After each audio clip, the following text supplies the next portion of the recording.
We are talking House of Dolls, directed by Wallace and stars Wallace. And this is a low-budget kind of pink-themed slasher movie, I guess you would say, in a lot of ways. It focuses on three estranged sisters who do not get along, and they are called to effectively sort out kind of like an inheritance. And their kind of father basically has said they've got to try and kind of bury the hatchet and kind of get on.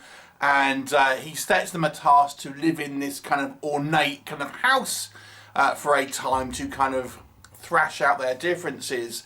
But at the same time, we have a serial killer wearing a pink ski mask with studs, who is cutting a swathe to anyone kind of associated with these three sisters, inevitably coming face to face with them themselves. Now, what will happen? What's going on? You will have to watch the movie and find out. So let's discuss what I think works with House of Dolls. It's certainly a different kind of style of slasher in regards to its kind of filming style. This is not a movie where we have this kind of shadowy figure kind of lurking in the dark, kind of looking scary. I mean, this guy is looking rather camp, to be honest. And it's quite, he's sort of attacking more in the kind of the day and things. This kind of house is very kind of brightly kind of decorated, so it has this kind of different day glow feel to it in some ways, which gives it a somewhat of a kind of unique flavour. And as such as well, I think, to go hand in hand with that, I would say it's fairly well filmed. There's some pretty good cinematography on display here, some quite nice shot composition, for example. So it's of a reasonable standard in regards to its kind of back end behind the camera work. And the other thing I would say as well is it's fairly gory, and the gore effects are quite impressive.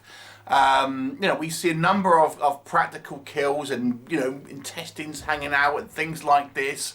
And I would say, even the colour of the fake blood, it looks realistic. So I would say the gore effects here are very good. So that's what I think works. What do I think maybe does not work quite as well? For me, the story was incoherent. It's so poorly edited. We have transitioned into from scene to scene, and we just don't know who these characters are. We don't know what their kind of relationships are. The story is just a confusing kind of mess. It just doesn't flow. And the story is relatively kind of basic, to be honest with you, but it's just the way it's presented on camera.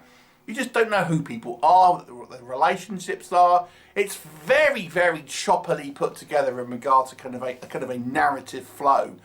The acting is pretty bad, unfortunately. I mean, you spend a lot of time with these kind of three sisters, and one of them's got this kind of boyfriend. The acting isn't good. The only kind of, I would say, actor maybe to kind of really not be affected is Wallace, who's the kind of the named kind of person here in this movie. Although she doesn't have a hell of a lot to do, to be brutally honest with you. She's not in the movie a lot. But everyone else, I've got to be honest with you, the acting is really inconsistent, shall we say. There are elements of this story which I just didn't think really made a lot of sense. We have this kind of police guy, tracking this killer, but he looks like he's a beat cop, not like a detective. It's like, why would you be tracking this, this cop? He looks like, it's a uniformed officer. He doesn't look like someone who would be tracking like a serial killer or anything like that. Never calls for kind of like backup or anything like that. There's lots of kind of like just silliness in this kind of movie that just doesn't really make any kind of sense. I think the killer is, the circumstances of this killer are relatively kind of obvious. I think it's signposted a little early in the movie. And to be honest with you, the characters are all kind of quite likeable. You don't really ever kind of root for anyone. I don't really feel like you could have got the sort of connection between these kind of characters. They didn't really seem like they were kind of a, genuinely kind of sis. I know they're going to be estranged, but it just seems like, it just feels poorly put together at a conceptual level, unfortunately. And although I think this the idea here to have this kind of like, let's call it a kind of a day glow kind of slasher movie, it just looks silly at times. And we have, for example, a cloth ski mask, pink ski mask, which this killer is wearing, and then he's got like these sort of studs in it, and he headbutts someone to death with these sort of studs in. But the studs are going to hurt just as much him as someone else when he's headbutting someone, because there's no like protection on his head or anything. It's just like a cloth ski mask. It just doesn't make any sense. So this movie, I have to be honest with you, although I was quite impressed with some of the gore scenes, and I liked some of the visuals, but it's a mess story-wise, and it's a kind of like really not well acted at all. So it was kind of a little bit of a chore. I'm going to give this one a 3 out of 10. Have you seen it? What did you think? Leave me a comment and I'll look forward to seeing you next time.